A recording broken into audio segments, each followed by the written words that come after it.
Bab 39. Sambil memikirkannya, Ye Chen tidak menyadarinya sama sekali, dan dia meledak dengan niat membunuh yang kuat. Niat membunuh secara langsung mendinginkan seluruh aula, dan aura dingin menyelimuti ketiga orang di lapangan. Wajah Jurende sedikit membiru, dan napasnya lebih seperti dicekik dengan kejam. Ju Sisuan baik-baik saja, bagaimanapun juga dia berlatih, tetapi niat membunuh masih membuatnya mundur beberapa langkah. Ketakutan sebenarnya adalah Qin Yuanming. Di dalam hatinya, ada lautan badai, mengapa Tuan Ye memiliki roh jahat yang mengerikan? Dia yakin bahwa darah di tangan pemuda di depannya setidaknya 1000 orang. Apa konsep ini? Ini adalah dewa jahat yang tidak boleh tersinggung. Poin kuncinya adalah mengapa pihak lain sangat marah ketika mereka mendengar bahwa 4 keluarga besar sangat marah. Bisakah seseorang dari 4 keluarga besar menyinggung Tuan Ye? Jika ini masalahnya, maka situasi di Jiangcheng akan benar-benar berubah. Kemarahan Grandmaster muda seperti itu bukanlah sesuatu yang bisa ditanggung oleh keluarga kecil Jiangcheng.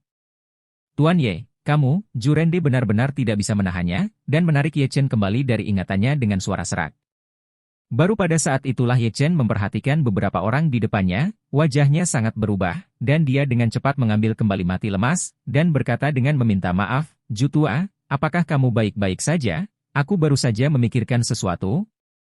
Jurende melambaikan tangannya, menghirup udara segar beberapa saat, dan berkata, Tuan Ye, sudah hampir waktunya. Kami bertiga tidak akan mengganggu istirahat Anda. Saya akan mengirim seseorang untuk mengundang Anda mengucapkan selamat tinggal pada pelelangan di beberapa hari. Dia benar-benar tidak berani tinggal di tempat ini selama 1 menit lagi. Hantu itu tahu apakah pemuda di depannya akan membunuh mereka. Jika Master Seni Bela Diri membunuh, bahkan polisi tidak akan ikut campur. Ye Chen mengangguk dan menyaksikan ketiganya pergi. Setelah itu, dia melihat tanaman obat di depannya, tidak tahu harus berbuat apa. Tanpa tungku alkimia, masih agak merepotkan untuk memurnikan tanaman obat, dan sekarang kami hanya dapat menggunakan bahan obat ini untuk menyerapnya dalam air. Efeknya jauh lebih buruk daripada pil obat, tetapi lebih baik daripada tidak sama sekali. Pada malam hari, Ye Chen sedikit lapar, jadi dia meninggalkan Thomson Yipin dan kembali ke apartemen Dadu. Dia tidak pandai tinggal di tempat itu, rumah sebesar itu, betapa sepinya hidup sendiri. Membuka pintu apartemen, Ye Chen menemukan bahwa San Yi belum kembali. Dia membuat beberapa panggilan ke San Yi dari telepon rumah di rumah untuk menanyakan sesuatu, tapi tidak ada yang menjawab. Mengapa gadis ini pergi, dan dia tidak mengatakan apa-apa? Mungkinkah sesuatu terjadi di rumah? Jika tidak ada berita besok, saya akan pergi ke kota untuk menemukannya. Ketika mereka berada di meja yang sama, Ye Chen benar-benar pergi ke rumah San Yi. Saat itu, ketika San Yi dianiaya oleh hooligan di gerbang sekolah, Ye Chen tidak tahu apakah itu karena dia diprovokasi oleh kata-kata tidak berguna Chu Shuran, jadi dia mengambil batu bata dan bergegas. Para hooligan itu secara alami takut pada orang-orang yang kejam, jadi mereka melarikan diri dengan kepala di tangan. Selama pertarungan, Ye Chen juga menderita beberapa luka. Agar tidak membuat khawatir keluarganya, Ye Chen tinggal di rumah San Yi selama 1 malam. 5 tahun telah berlalu, meskipun saya tidak ingat lokasi persisnya, tetapi jika Anda perhatikan baik-baik, Anda seharusnya dapat menemukannya. Melihat ke belakang sekarang, saya pikir San Yi sangat ingin mengubur orang tuanya, mungkin hanya untuk membalas cinta aslinya. Lupakan saja, jika kamu tidak bisa makan makanan lezat San Yi hari ini, ayo makan di luar. Toh tidak buruk untuk uang. Ye Chen menutup pintu dan langsung keluar. Dia berjalan di sekitar lingkungan dan melihat bahwa apa yang disebut makanan itu sedikit hambar. Dia tidak pilih-pilih pada awalnya, tetapi dia benar-benar dibesarkan oleh selera San Yi dalam beberapa hari terakhir, dan dia tidak tertarik dengan restoran semacam ini. Tiba-tiba, dia memikirkan sesuatu dan menghentikan taksi dan menuju ke selatan. Samar-samar dia ingat pergi ke warung makan keluarga di sekolah menengah, dan rasa tempat itu membuatnya menelan ludahnya dalam retrospeksi. Karena sering berkunjung, ia bahkan bertemu dengan Wang Yuheng, anak dari pasangan yang membuka warung makan tersebut. Wang Yuheng berada di sekolah yang sama dengan Ye Chen, dan ketika seluruh sekolah tahu bahwa dia adalah sampah, dia adalah satu-satunya yang mau berkomunikasi dengan Ye Chen. Dia juga salah satu dari sedikit teman Ye Chen saat itu. Taksi berhenti, dan ketika Ye Chen melihat warung makan, dia tidak bisa menahan napas lega. Dia takut 5 tahun telah berlalu dan segalanya berbeda, dan satu-satunya tempat yang dia lewatkan adalah hilang. Ye Chen datang ke warung makan dan menemukan bahwa Wang Yuheng tidak ada di sana, tetapi orang tuanya sedang duduk di sana. Entah kenapa, tidak ada pelanggan di sini sama sekali. Dia ingat bahwa bisnis warung makan sangat panas saat itu. Ye Chen menemukan tempat duduk, dan matanya melihat tanda yang mengatakan bahwa warung makan dipindahkan. Hari ini juga hari terakhir di sini. Yang mengejutkan Ye Chen adalah lokasi relokasinya justru memilih gang di jalan tua. Bagaimana lalu lintas tempat itu bisa dibandingkan dengan di sini? Ini lebih dari 10 kali lebih buruk. Ye Chen tidak berpikir terlalu banyak, dan berkata langsung, "Paman Wang, beri aku beberapa tusuk sate tanda tangan." 5 tahun yang lalu, setiap kali dia mengatakan ini, Paman Wang dan Bibi Zhang akan menyiapkan banyak tusuk sate untuknya, ditambah sebotol sprite, yang merupakan waktu paling menyenangkan bagi Ye Chen saat itu. Paman Wang dan Bibi Zhang jelas tidak menyangka akan ada tamu yang datang ke pintu saat ini. Mereka melirik Ye Chen dan tidak mengenali mereka. Bibi Zhang melihat sekeliling, seolah-olah dia takut akan sesuatu. Dia berjalan di depan Ye Chen dengan cemas, dan berkata, "Adik laki-laki, itu. Hari ini kita tutup dan kita akan menutup kios, kenapa tidak? Kamu pergi ke tempat lain untuk makan?" Ye Chen mengerutkan kening dan berkata dengan terkejut, "Bibi Zhang, ini baru jam 6 malam, bisnis baru saja dimulai, dan tutup begitu cepat." Ya, adik kecil, kamu bisa pergi ke tempat lain. Jika kamu benar-benar ingin memakan hasil kerajinan kami, kamu dapat membawa teman-temanmu ke alamat baru besok untuk bergabung dengan kami. Itu akan dibuka besok, dan penonton akan diskon 50%. Bibi Zhang menunjuk. Tunjuk ke tanda di dinding. Ye Chen merasa ada sesuatu yang salah. Dia tiba-tiba menyadari bahwa wajah Bibi Zhang memiliki memar di tangannya, yang jelas dipukuli. Dia melihat lagi pada Paman Wang, yang duduk di sana merokok. Keduanya selalu sangat mencintai, dan kekerasan dalam rumah tangga seharusnya tidak mungkin terjadi. Paman Wang merasakan tatapan Ye Chen, tertatih-tatih, dan membujuk Ye Chen, "Adik laki-laki, angin kencang akhir-akhir ini, dan bisnis sulit dilakukan, jadi ayo pergi. Karena kamu ingin makan, aku akan memberikannya kepada Anda. Buat beberapa, tetapi Anda harus memakannya dalam 5 menit karena kita benar-benar akan menutup kios. Sudah 5 tahun, dan sejujurnya, saya benar-benar tidak ingin pergi dari sini jika saya belum pernah terpaksa." Nada bicara Paman Wang sedikit kesepian. Setelah berbicara, dia berbalik dan berjalan menuju bilik mobil. Tidak lama kemudian, Paman Wang membawa beberapa tusuk sate panggang, dan membawa lauk pauk ke Ye Chen, dan omong-omong, dia memilih sebotol minuman untuk Ye Chen. "Kamu adalah pelanggan terakhir dari warung makan suami dan istri kita, jadi aku tidak akan menagihmu lagi, ayo makan." Tepat ketika Ye Chen hendak makan, dia tiba-tiba merasakan sesuatu, melirik ke ujung jalan, dan rasa dingin muncul di sudut mulutnya. Yang akan datang. Bab 40. Setelah lebih dari 10 detik, Paman Wang dan Bibi Zhang juga melihat 7 atau 8 pria berjalan menuju akhir. Ketika mereka melihat mereka, ekspresi mereka tiba-tiba berubah, dan mereka mulai menutup kios dengan cukup rapi. "Adik laki-laki, aku akan mengemasi barang-barang ini untukmu, cepatlah. Cepat." Bibi Zhang bergegas, nada suaranya sangat mendesak.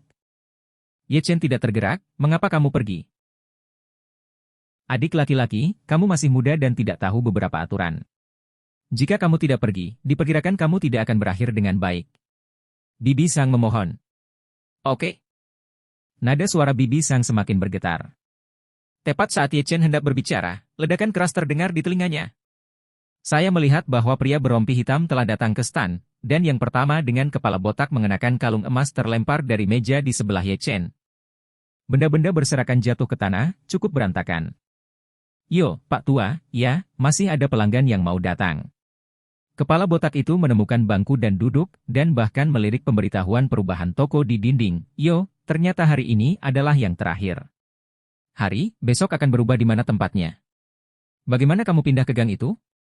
Seberapa buruk lalu lintas di tempat itu, dan berapa banyak uang yang bisa kamu hasilkan?" Wajah Paman Wang berubah cerah dan gelap.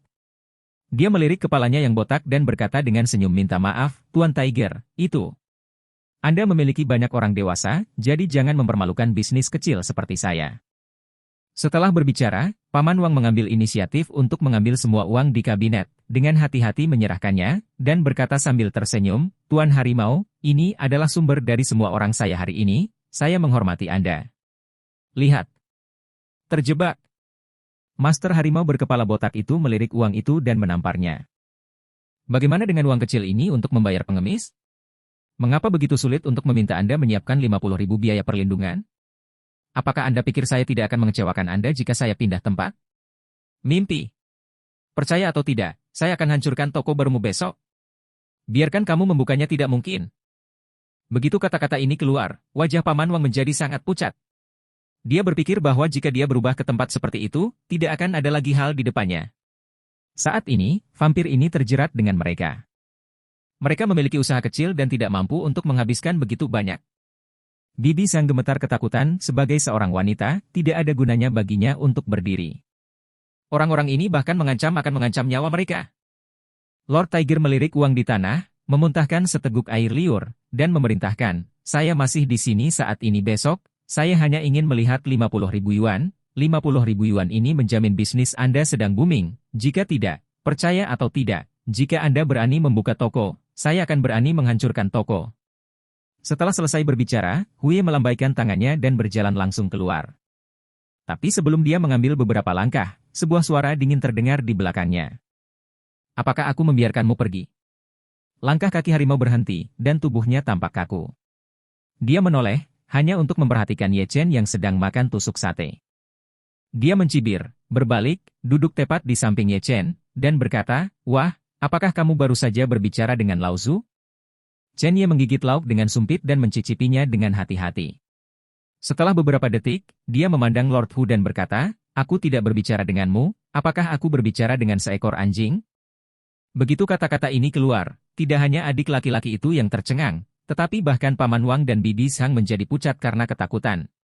Beraninya orang ini mengatakannya. Tidak bisakah dia melihat bentuk di depannya? Hui adalah bos dari bagian ini, dan dia memiliki sekitar selusin adik laki-laki.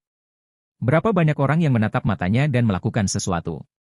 Pada akhirnya, bocah ini sangat baik, pihak lain pergi, dan dia benar-benar mulai untuk menyebut pihak lain seekor anjing.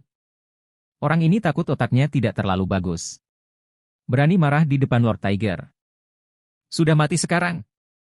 Bibi Zhang hanya ingin membujuk Ye Chen, tetapi dihentikan oleh Paman Wang. Apa yang kamu lakukan? Apa yang kamu lakukan? Kamu bahkan tidak bisa menjahit anak ini. Dia menyinggung Lord Tiger, bagaimana kami bisa membantu? Kamu tidak melihat begitu banyak orang menonton?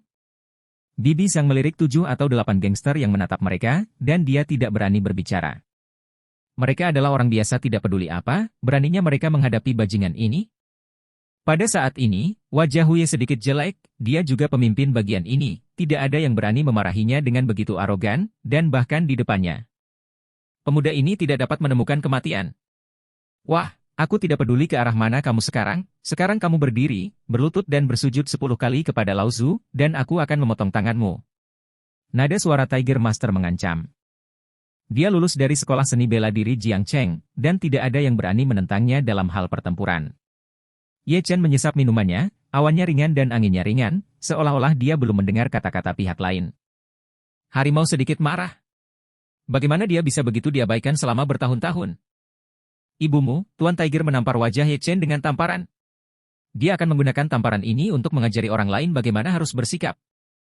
Tepat ketika tamparan hendak menyentuh Ye Chen bergerak. Dia menampar meja dengan telapak tangannya, dan sepasang sumpit terbang langsung ke udara. Dia mengepalkan sumpit di tangan kanannya dan berbalik. Sumpit dimasukkan langsung ke telapak tangan Lord Tiger. Langsung tertusuk. Darahnya bahkan tertembak. Tanpa menunggu Lord Tiger bereaksi, Ye Chen menekan sikunya lagi, ding, dan langsung memaku tangan Lord Tiger ke meja dengan sumpit. Apa? Tiger Lord berteriak kesakitan. Dia ingin memberontak, tetapi ternyata sumpit itu dipaku dengan kuat padanya, dan itu hanya akan lebih menyakitkan jika dia ingin mencabutnya. Persetan 5. Tangan Master Tiger yang lain mengepalkan tinjunya dan menghantamkannya ke arah Ye Chen. Ye Chen mendengus dingin, dan tanpa menghindar, dia langsung meninjunya. Retak. Dengan suara, tinju bertabrakan. Lengan Tiger Lord yang lain langsung terpelintir dan berubah bentuk.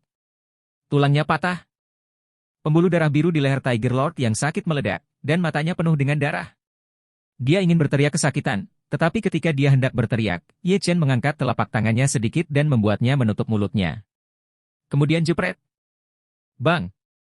Pipi Lord Tiger menghantam meja dengan keras, dan seluruh proses mengalir seperti sebuah karya seni. Aku tidak suka suara keras. Suara dingin Ye Chen terdengar.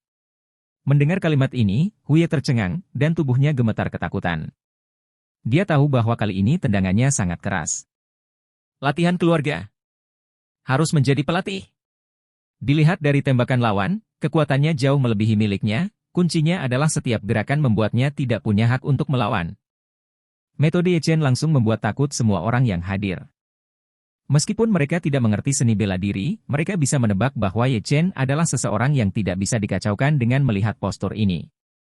Melihat bahwa selama ini, Lord Tiger, yang menekan wajahnya, dan tidak ada yang mengambil tindakan, meraung, datang dan bantu segera. Singkirkan binatang kecil ini.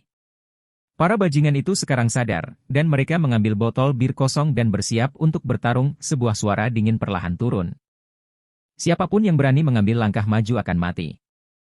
Nada suara Ye Chen sangat ringan sehingga tidak ada emosi sama sekali.